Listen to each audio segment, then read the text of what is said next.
Bonjour à tous et bienvenue dans cette toute nouvelle vidéo Deck Challenge. Aujourd'hui, comme vous l'avez vu dans le titre, on va s'attaquer à un deck condition de victoire et pas n'importe lequel. Vous vous doutez bien, on va parler d'Exodia, l'interdit. Bien sûr, dans Yu-Gi-Oh! Il existe plusieurs manières de remporter une game. Déjà, la principale, bien entendu, c'est de faire tomber les points de vie de l'adversaire à 0. Une manière un petit peu plus connue, c'est tout simplement de gagner à la meule. L'adversaire doit piocher une carte dans son deck, mais il n'en a plus et à partir de ce moment-là, eh bien il perd. Mais dans Yu-Gi-Oh! Il existe une infime partie de cartes parmi les plus de 12 000 composant le jeu qui permet de remporter directement la partie. Parmi elles, l'une des plus connues bien sûr, c'est Exodia, l'interdit. Si on a la jambe droite, la jambe gauche, le bras droit, le bras gauche, en plus de cette carte dans notre main, on gagne le duel.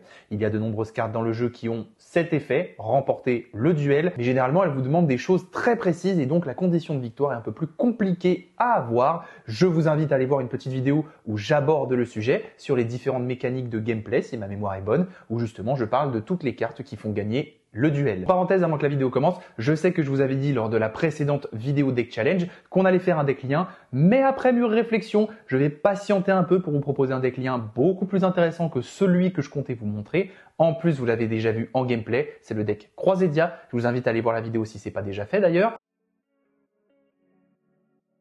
Aujourd'hui, je vous fais donc une petite decklist Exodia. Vous allez voir que j'y ai agrémenté quelques petites choses. C'est un petit deck Exodia qui va avoir quelques particularités vu que c'est ma liste personnelle, même si c'est un turbo pioche, vous vous en doutez. Donc évidemment, on va devoir jouer un exemplaire d'Exodia l'interdit et de chacune de ces parties, le bras gauche. Le bras droit, je sors de la magnifique ouverture des Tinbox au moment où je tourne cette vidéo. C'est pour ça que toutes les parties ne sont pas en QCR, mais bientôt dans le deck, ce sera le cas. Quel plaisir d'avoir ce petit pimp.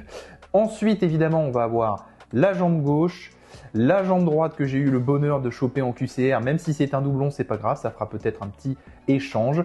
Et du coup, on est tout de suite parti pour les cartes composant le deck qui vont être nécessaires au combo, permettant d'obtenir ces 5 cartes. On va tout de suite commencer par une des cartes les plus importantes du deck, le prêtre invocateur qu'on va jouer en 3 exemplaires. Lorsqu'il est invoqué, on le bascule en def, on discarde une magie et ça nous permet tout simplement d'invoquer un petit panda de trésor, carte très importante pour le deck qui va nous permettre de faire tout notre compo, vider notre deck et espérer choper les 5 parties d'Exodia parce qu'on peut bannir maximum face verso 3 magies et pièges depuis notre cimetière pour invoquer spécialement monstre normal depuis notre deck dont le niveau total est égal au nombre de cartes bannies pour activer cet effet. Donc pour ceux qui n'ont pas encore la connaissance de l'effet de cette carte, je vous le montrerai en application tout à l'heure avec une main test. Il n'y a pas vraiment de main où vous avez une one card de combo. C'est vraiment très aléatoire dans ce deck. C'est pour ça que je vais skipper cette étape pour une fois. On va directement passer à la main test pour vous montrer ce que fait le deck. Mais voilà, le panda c'est x3. On va jouer en x1 la sentinelle de la cloche de feu pour justement bannir une magie depuis notre cimetière et le faire venir sur l'effet du panda. La même chose pour le gremlin des eaux, synthoniseur. C'est la même chose pour la sentinelle de la cloche de feu. C'est très important, retenez bien ça, il nous faut des monstres normaux synthoniseurs. Ça va être la clé de l'accessibilité de notre extra deck et de pioches supplémentaires. Pour terminer, on va voir un petit idole aux 1000 yeux qui va lui aussi être important. Il n'est pas synthoniseur, malheureusement. Vous pouvez jouer en plusieurs copies le gremlin ou la cloche de feu. Ça, c'est selon ce que vous souhaitez agrémenter. Moi, je suis resté sur cette liste, mais c'est vrai que dans le temps, peut-être que je mettrai un petit peu plus de monstres normaux à spammer en termes d'invocation comme ça. C'est vrai que niveau extra deck, c'est un petit peu plus simple de sortir certaines choses, mais on y viendra après. C'est déjà fini pour la quantité de monstres dans ce deck. Je vous mets comme d'habitude un petit tableau récapitulatif par-ci par-là où vous allez avoir les quantités dans le deck bien exactement, mais vous allez voir que c'est un petit peu de monstre et tout le reste c'est de la magie. Vu que le but du deck c'est la pioche, on va bien entendu jouer Transaction du Monde Ténébreux en 3 exemplaires. Excellente carte de pioche, mais avec une petite contrepartie et bien moins bonne que Gobelin Parvenu qui a vraiment rendu le deck beaucoup plus stable depuis son retour à 3 dans le jeu. Donc bien évidemment on va profiter de ça pour le jouer en 3 exemplaires. La table des matières toon, c'est une des cartes qu'on veut absolument en main de départ en un seul exemplaire bien sûr. Elle nous permet tout simplement de cycler notre deck, avoir de la ressource dans le cimetière pour faire l'effet de notre panda. On va la jouer en 3 exemplaires vu qu'elle va nous chercher en finalité le monde des toons. Il faut bien pour activer notre 3e copie une carte cible. Des fois on joue le dragon blanc aux yeux bleus toon parce que il y a certaines versions du deck avec transaction. Moi j'aime pas trop, ça accélère un petit peu la bricasse si jamais on pioche le dragon toon. On n'a pas trop envie de ça, c'est pas très opti, donc j'ai préféré éviter.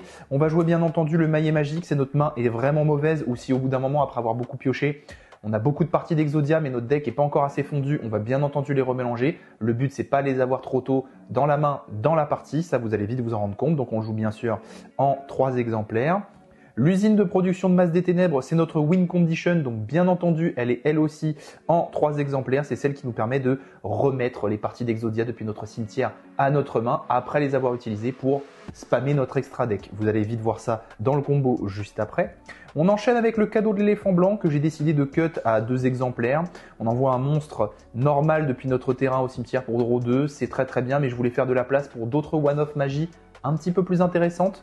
Même chose pour du coup la baguette magique que j'ai décidé de cuck à 2 exemplaires, qui permet encore une fois de piocher 2 cartes en envoyant un monstre magicien, mais cette fois-ci depuis notre terrain au cimetière. C'est très intéressant du coup si le prêtre invocateur est encore là et qu'il a permis de faire venir le panda, c'est de la ressource supplémentaire. Donc ça c'est x2.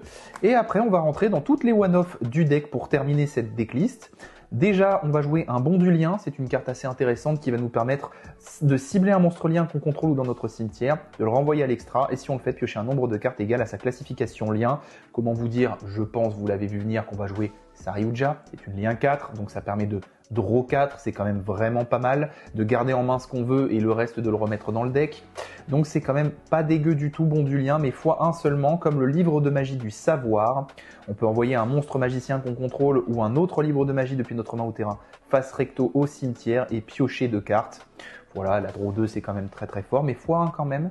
Un jour de paix, malheureusement la carte est limitée à un seul exemplaire, sinon elle serait la x3, bien sûr. Je ne m'embêterai pas à jouer des magies comme celle vue précédemment, tellement cette carte est forte. Ça nous permet de temporiser, c'est excellent, ça nous permet de ne pas mourir après avoir essayé de placer notre FTK si on l'a dans la main, donc ça c'est très bien, parce que oui, c'est un deck first turn kill. Le but c'est de ne pas faire jouer l'adversaire et de piocher les 5 parties d'Exodia. Je sais, c'est pas très drôle pour l'adversaire, mais pour nous, c'est génial de réunir ce monstre emblématique après tout. On enchaîne avec bien entendu une terraformation qui est là seulement en carte pivot pour pouvoir aller chercher le jeu de la poule mouillée qui est revenu chez nous avec une petite banlist providentielle encore une fois qui fait beaucoup de bien au deck parce que c'est un terrain excellent qui permet juste de draw, de cycler le deck. C'est une bonne carte, vraiment cette carte-là, on est très content de la revoir ici. On l'avait avant ça sur Master Duel en OCG. Mais du coup, ça donne encore une fois une stabilité au deck, donc c'est du renforcement tout ça. Ensuite, on va jouer Sacrifice Inutile. Vous allez vite comprendre l'utilité de cette carte. C'est tout simplement pour accélérer notre combo. Si on a des usines de production de Masse des Ténèbres que je vous ai montré tout à l'heure, qui nous manque une partie d'Exodia à envoyer au cimetière, et bah, au lieu de continuer notre combo et piocher de façon débile, on va juste faire Sacrifice Inutile, mettre la partie qui nous manque au cimetière, faire usine de production et gagner. Ça fait gagner du temps en quelque sorte. Et sinon, c'est rarement une carte morte dans tous les cas parce que elle sert majoritairement à ça. Après, voilà, faut l'activer avec prudence. On joue ensuite Monster Reborn. Ça, c'est un choix personnel pour accélérer les combos et le spam d'extra deck. Donc ça, c'est pas obligatoire, mais moi, je trouve la carte très utile. Mais bref, tout ça, c'est bien entendu juste pour sortir Exodia. C'est le but du deck. Je vous l'ai déjà présenté au début, mais tout ça, c'est seulement pour réunir ces 5 cartes dans notre main. Ça dépend souvent de ce qu'on pioche en main de départ. C'est pour ça que je vais skip la partie one card de combo, parce que ça dépend trop de notre main de départ. Mais avant de passer à ça, bien entendu, un petit tour vers l'extra deck. Si vous avez bien suivi, vous vous doutez du coup qu'on va avoir seulement des synchros et des liens à l'intérieur, et ça commence avec le dragon corail. Tout simplement parce qu'il nous permet de défausser une carte, cibler une carte contrôlée par l'adversaire et de la détruire. Ça c'est intéressant si jamais on go 2. On n'espère pas avec ce deck. Hein. Puis je suis même pas sûr qu'on arrive à le sortir avec les interrupts en face. Mais au cas où, voilà, c'est une petite gestion. Mais surtout, si elle est invoquée par synchronisation envoyée depuis le terrain au cimetière, on draw 1.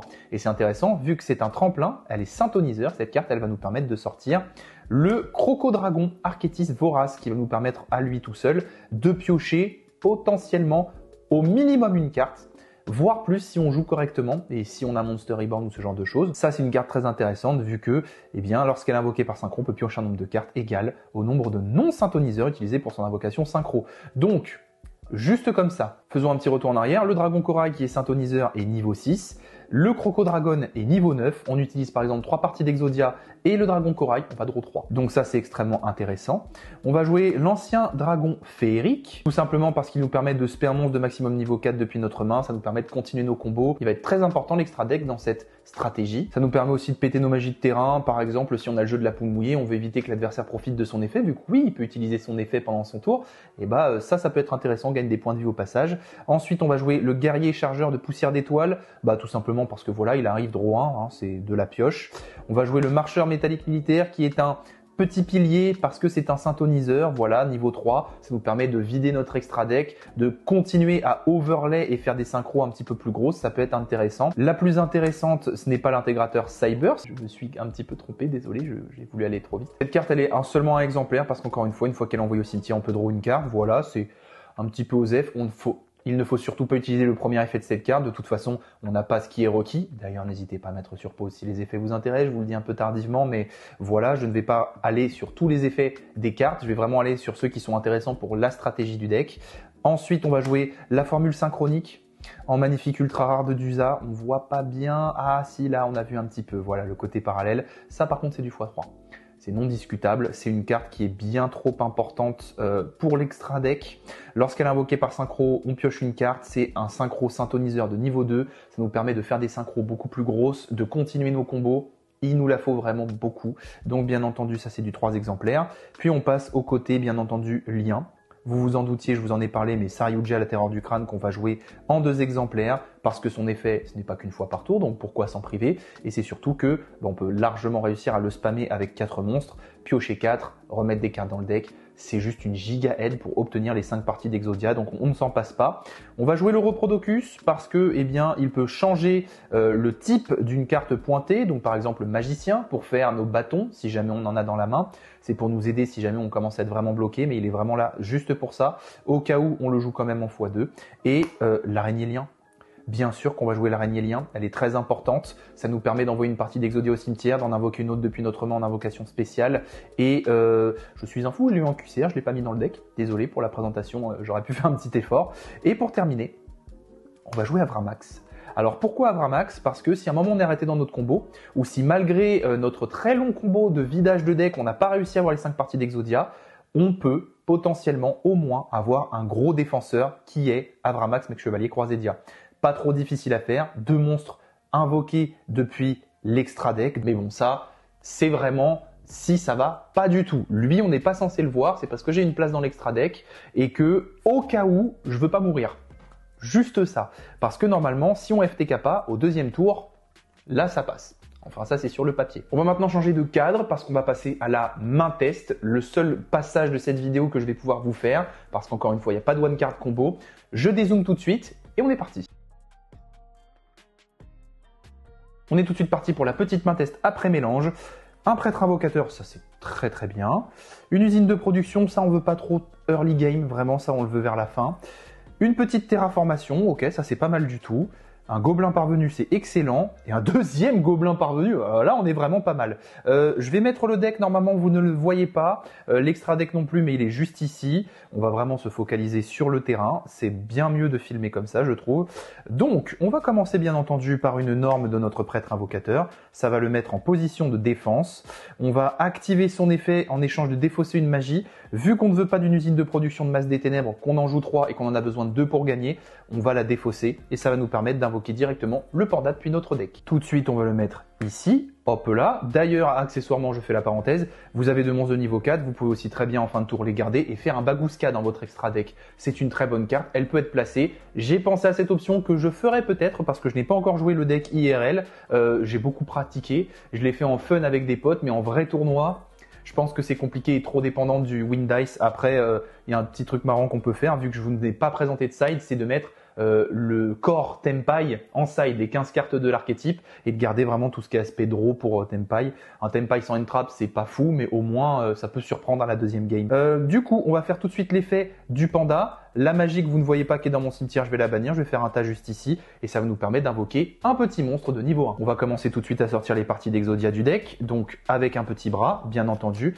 Il faut évidemment bien que je remélange mon deck à chaque fois, sinon c'est pas drôle, il faut que la pioche soit aléatoire, bien entendu. À partir de ce moment-là, on va utiliser Terraformation pour aller chercher le jeu de la poule mouillée, et hop là, ce qui est très intéressant du coup, c'est que ça nous permet de cycler notre deck. On va encore une fois mettre une petite magie au cimetière, on va tout de suite la bannir sur l'effet du panda, hop, juste ici, pour invoquer encore une fois un petit monstre. On va commencer à faire venir nos synthoniseurs, hop, un petit Gremlin des eaux, tout simplement parce que, eh bien, on va pouvoir commencer à accéder à notre formule synchro que je vous ai montré tout à l'heure. On va du coup, même si vous n'allez pas la voir, et du coup je vais la mettre un petit peu dans l'angle au-dessus du panda, activer le jeu de la poule mouillée. Donc, je vais le mettre juste ici en dessous pour dire que c'est ma magie de terrain.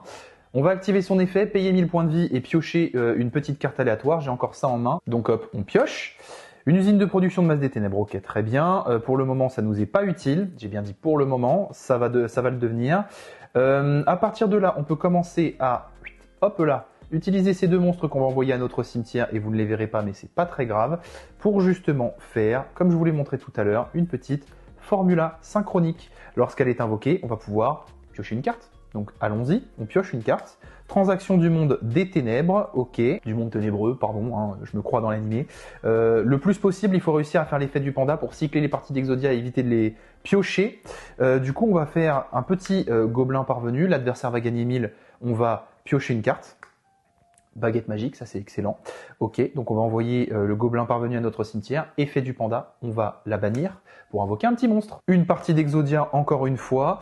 À partir de ce moment-là, deux choix s'offrent à nous. On peut encore faire la baguette sur la partie d'Exodia, mais c'est plus intéressant pour overlay notre extra deck justement de les garder pour faire des synchros de plus en plus grosses.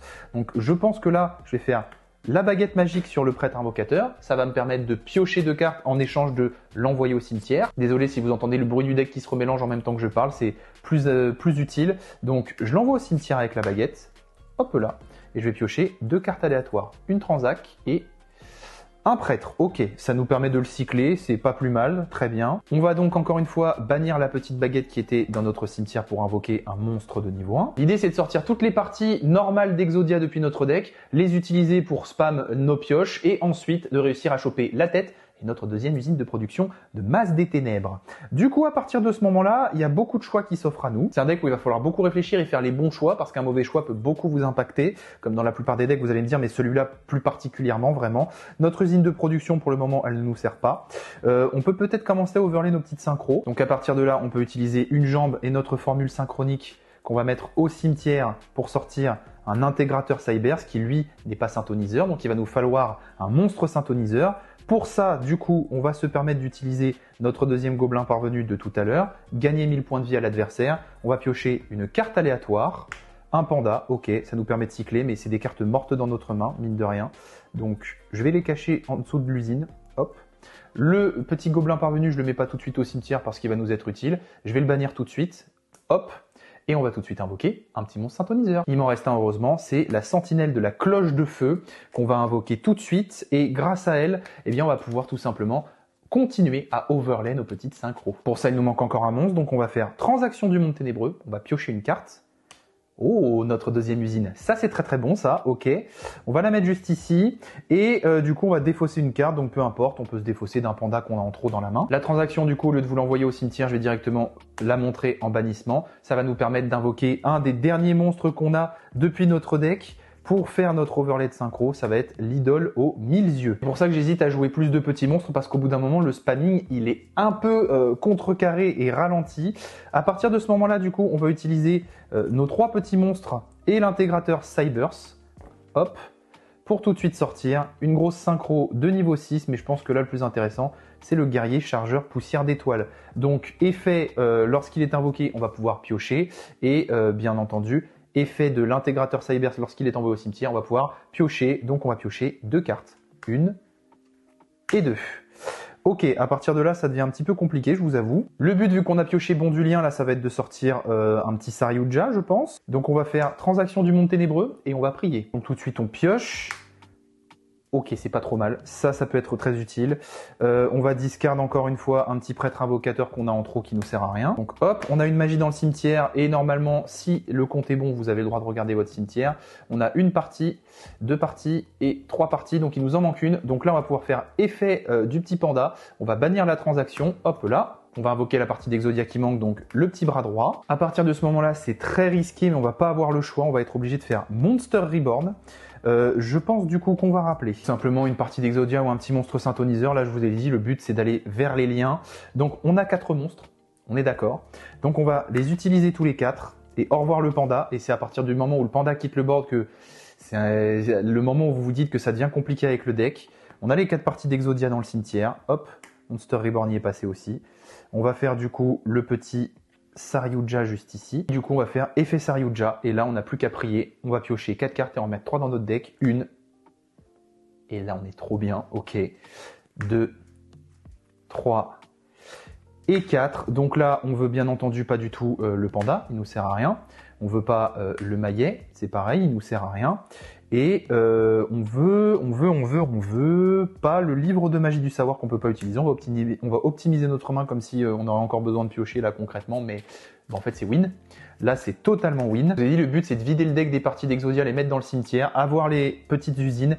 Et là en fait à partir du moment où vous avez ces 2 cartes dans la main et la tête d'Exodia, et les 4 parties dans le cimetière, c'est gagné. Normalement, c'est full win. Donc là, en plus, on pourrait encore une fois draw 4. Là, on pourrait encore draw 1, mais ça ne nous est pas très utile. Donc là, ce qui va se passer, vous allez vite le comprendre, on va faire usine de production de masse des ténèbres. Ça, c'est dans ma main. On va récupérer depuis notre cimetière le bras droit et par exemple le bras gauche qui était dans notre cimetière à notre main. La petite usine va finir depuis notre terrain dans le cimetière. On va utiliser la deuxième.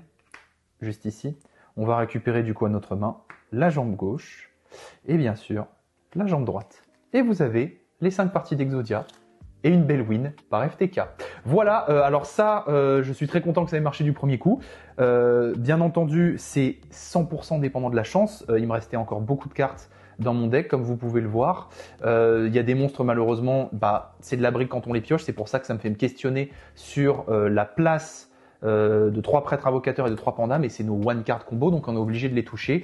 Après, il y a certaines magies en one-off que j'ai mis qui pourraient peut-être être remplacées par d'autres copies de monstres normaux. Ces 2 cartes sont un peu compliquées lorsqu'on les a en main, l'une ou l'autre. Si on a les deux, alors là c'est encore pire parce que ça nous réclame bien spécifiquement un monstre magicien, et ça nous réclame qu'on ait déjà eu accès à nos liens ou qu'on puisse les faire. Donc ces 2 cartes, je pense, à terme, qu'elles seront remplacées par un deuxième petit gremlin et un deuxième petite sentinelle parce que tout simplement ça nous permet de spammer nos formulas synchro depuis l'extra deck. Voilà, c'était la petite decklist Exodia. J'espère qu'elle vous aura plu en turbo pioche. N'hésitez pas à vous en inspirer, à me dire ce que vous en avez pensé. Mais évidemment, c'est un deck rogue, c'est un deck fun. Le but, c'est vraiment de sortir les 5 parties d'Exodia en turbo piochant, mais c'est énormément dépendant de la chance. Déjà, rien que si vous perdez le dé, c'est peut-être votre destin qui est scellé, déjà, dès le début. Voilà, j'espère que cette decklist, encore une fois, vous aura plu. N'hésitez surtout pas à vous abonner, à activer la petite cloche, à liker la vidéo si elle vous a plu et surtout à la partager pour tous les amoureux de l'animé et qui ont la nostalgie d'Exodia. Quel plaisir de pouvoir remettre les mains dessus et de jouer un petit peu avec. Je vous dis à très bientôt dans une prochaine vidéo. C'était Slifer.